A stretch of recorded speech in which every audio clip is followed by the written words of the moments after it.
Aujourd'hui, je vais parler d'un truc duquel, à mon sens, on parle vraiment pas assez. Et pour moi, c'est un peu la vidéo la plus intéressante de cette série parce que vraiment, Ah, c'est pour ça que je l'avais mis en dernier. Je me dis, ça, c'est vraiment le truc qui change le plus la vie quand il s'agit de santé mentale. Et tu vas voir que c'est assez paradoxal avec certains trucs que je dis parfois, certains grands principes que j'énonce sur cette chaîne. Et on va voir un peu les nuances de pourquoi, du comment, est-ce que je dis ça de telle manière et pas de telle manière.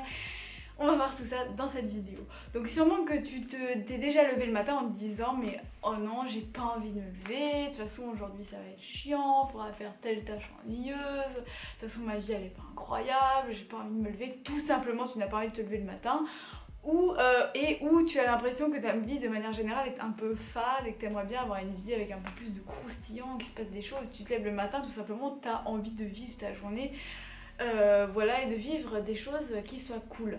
Alors il faut savoir qu'une chose déjà est sûre, c'est que personne n'a envie d'une vie qui soit absolument délirante tous les jours. Hein, il y a un gars qui s'appelle Jean Rivière, duquel je parle souvent sur cette chaîne, et qui dit ça: imaginez votre meilleure vie, le truc le plus ouf qui puisse vous arriver avec plein de sensations fortes et tout, bah vous n'auriez pas envie de vivre ça tous les jours. Au bout d'un moment vous auriez envie de quelque chose de plus tranquille. Donc déjà l'objectif c'est pas d'avoir une vie ultra palpitante tous les jours parce que ça vous épuiserait et que c'est pas le but. Le but c'est simplement de se lever et de se dire ah ouais, ok, c'est parti, on y va. Avec plaisir, tu vois ce que je veux dire? Donc voilà, donc il y a une chose de laquelle on parle pas assez à mon sens, voire on n'en parle jamais, enfin, voilà, du coup je tiens vraiment à en parler beaucoup sur cette chaîne, c'est que notre cerveau est fait pour apprendre et progresser. C'est très évident chez les chiens, c'est-à-dire que j'en ai déjà parlé dans une autre vidéo, quand tu prends un chien comme le border collie, ce qu'on recommande aux maîtres, aux gens qui possèdent des border collies, c'est tout simplement de leur apprendre des tours, de leur faire des activités qui stimulent leur cerveau parce que c'est des chiens qui sont plus intelligents que les autres, qui sont particulièrement intelligents et donc ils ont particulièrement besoin d'être stimulés au niveau de leur cerveau. Et les humains, pourquoi est-ce qu'on se dirait pas mais attends, mais l'humain c'est quand même l'animal qui a le cerveau le plus développé, le cerveau qui a le plus besoin d'être stimulé, donc c'est une évidence que nous aussi on doit, si on veut avoir une bonne santé mentale et si on veut respecter notre physiologie, il faut qu'on apprenne, il faut qu'on stimule notre cerveau, il faut qu'on lui donne à manger, il faut qu'on lui donne de quoi faire, des problèmes à résoudre, etc. etc. etc. Donc c'est pour ça que c'est un pilier absolument hallucinant mais incroyable et très très très grand chez l'humain. Si tu veux avoir une bonne santé mentale, il faut que tu stimules ton cerveau. Et stimuler son cerveau, c'est pas faire des sudoku, c'est pas faire des casse-têtes. Alors ça peut être ça si c'est ton plaisir personnel. Si toi t'es quelqu'un qui aime bien résoudre des casse-têtes, alors c'est parfait, ça sera ton activité. Mais c'est pas ce que je veux dire, c'est pas que tu dois te forcer à résoudre des problèmes de maths tout simplement pour stimuler ton cerveau. Non, il faut que tu stimules ton cerveau avec des activités qui toi t'intéressent et ça peut être absolument n'importe quelle activité dans laquelle on peut progresser. Voilà.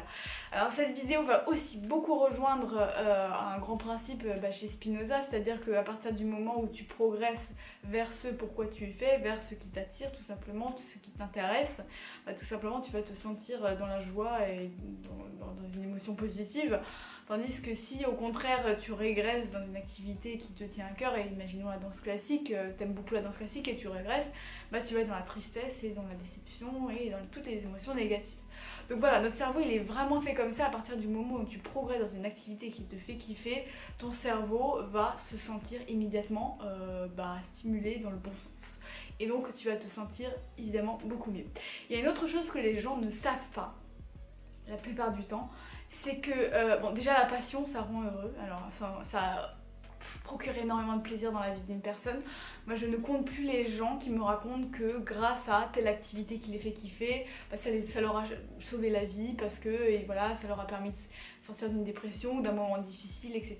Ils me disent ouais, si j'avais pas la danse, si j'avais pas la couture, si j'avais pas le running, peu importe l'activité que les gens me décrivent, à chaque fois ils me disent voilà, si j'avais pas telle activité, mais dans quelle merde je serais mentalement, dans quelle misère mentale je serais.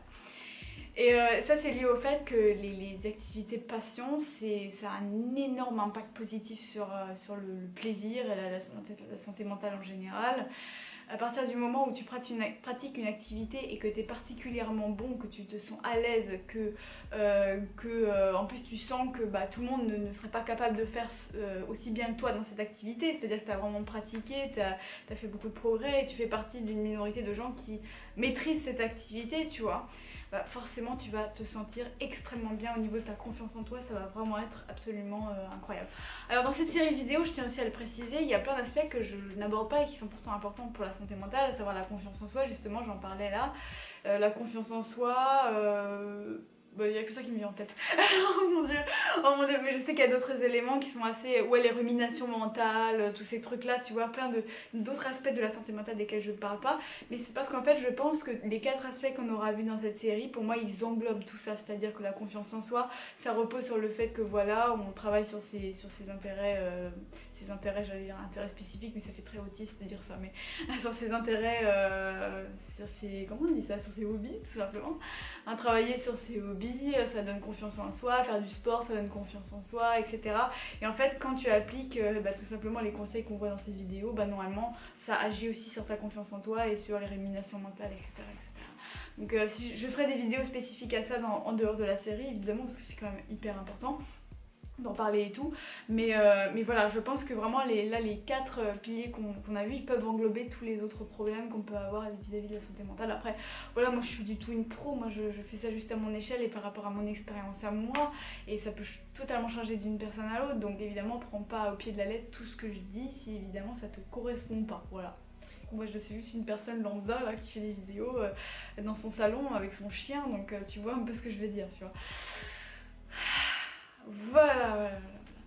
Ok, du coup, je sais même plus où j'en étais dans ma... Oui, donc voilà, j'ai déjà fait une vidéo qui s'appelle le projet passion, machin, pour ta santé mentale. Je sais plus du tout le nom de la vidéo, mais j'ai déjà fait une vidéo où j'explique comment se créer une passion, parce que tout le monde n'a pas de manière innée une passion.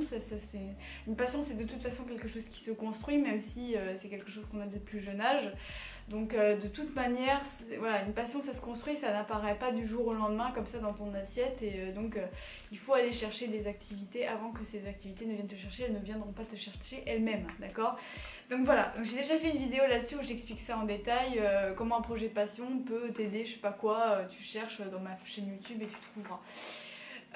Donc maintenant l'appel à l'action, parce qu'évidemment il faut un petit appel à l'action à la fin de chaque vidéo. Je vais te proposer une chose, c'est de choisir une compétence de vie. Alors comme ça peut paraître un peu ultimatum et tout, genre ouais, la compétence qui va durer toute ta vie. Mais tu pourras changer, t'inquiète pas, on pourra être souple avec ça, il n'y a pas de souci. C'est juste pour avoir un indicateur de comment est-ce que tu vas agir à partir de maintenant.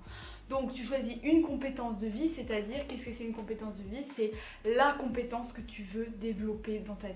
Imaginons ta passion c'est le développement de sites web, je dis n'importe quoi, tu vois. Moi je déteste ça, faire des sites web. Quand j'ai dû faire mon site là, j'étais là. J'étais vraiment mal. Mais imaginons, toi c'est ta passion, tu vois, développer des sites web, tu vois. Tu veux devenir développeur de sites web, tu veux devenir designer informatique, etc. Je sais pas comment on appelle ça. Et donc, ta compétence de vie, ça va être le site web. Ça veut dire que toute ta vie, mais il faut vraiment que ce soit quelque chose où tu sens vraiment que toute ta vie tu vas aimer ça, tu vois. Même si c'est pas le cas, même si dans 20 ans tu vas arrêter, c'est même pas la question, mais il faut que tu sentes aujourd'hui que c'est un truc que tu veux garder long terme, tu vois, que tu es sûr de vouloir garder long terme. Moi par exemple, le chant, je me pose pas de questions, je sais que je veux garder ça toute ma vie, voilà, je veux chanter toute ma vie. Alors peut-être qu'un jour j'arrêterai le chant, on n'en sait rien, tu vois, mais pour l'instant, la conviction que j'ai, c'est que je veux garder ça long terme. Voilà, donc voilà, ma compétence de vie, ça pourrait être ça, par exemple le chant, tu vois. Mais pour toi, peut-être, voilà, c'est le développement de sites web. Donc toute ta vie, tu vas tout simplement développer cette compétence. Donc il s'agit en fait de faire une habitude quotidienne en fait de cette compétence de vie. C'est-à-dire que tous les jours, tu travailles pour t'améliorer un petit peu dans ce domaine, pour que tu sentes que tu progresses, pour que tu sentes que tu vas vers de l'avant, etc. Le but, c'est pas d'atteindre un objectif, et j'en ai déjà parlé. Le but, c'est de sentir au quotidien que tu progresses. Ça, c'est vraiment important de faire la différence entre ce que les gens pensent qu'ils vont être heureux le jour où ils ont atteint leur objectif. Mais non, en fait, on est heureux quand on sent qu'on progresse vers une compétence meilleure. C'est-à-dire qu'on avance, on progresse tout simplement de manière générale. C'est ça qui rend heureux, c'est pas le fait d'atteindre l'objectif en soi. Parce que quand tu auras atteint l'objectif, oui, tu auras un pic de joie, tu seras en mode ouais, j'ai réussi, nanana. Mais ce pic de joie, il va s'estomper, et au bout d'un moment, si tu n'as plus d'autres objectifs, bah, tu vas t'ennuyer et tu seras retourné à la case départ. Donc on reprend, j'avais dit une compétence, vraiment la compétence que tu veux développer dans ta vie, ou tes séances, c'est ton centre d'intérêt principal. Voilà, si t'as aucune passion, prends le truc qui t'intéresse le plus en ce moment et on verra après, d'accord? C'est aussi simple que ça. Et ensuite tu choisis 2 hobbies secondaires, donc je sais pas, la couture, la gravure sur bois, le ukulélé, la fabrication de marionnettes, tu en choisis 2, tu choisis n'importe quoi, tu choisis ce que tu veux, mais 2 hobbies, voilà, si tu as un temps creux, tu peux dire, ah tiens, si je lisais un petit bouquin sur la peinture sur bois par exemple, tu vois, et voir si je peux un peu progresser, de manière à ce qu'il y ait toujours des choses intéressantes à vivre dans ta vie, et tu vas voir que quand tu vas progresser dans ces domaines, tu vas littéralement tout simplement avoir des moyens de passer ton temps de manière passionnante, hein, tout simplement.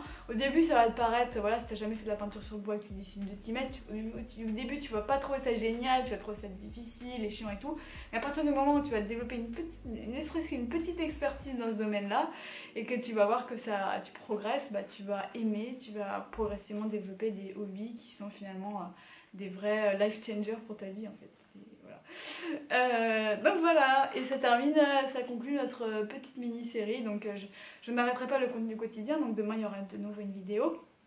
Mais en tout cas la série est terminée, j'espère que tu appliqueras tous les conseils, que tu as regardé jusqu'au bout, et si c'est le cas, merci beaucoup. Et on se retrouve demain pour un nouveau contenu. Salut!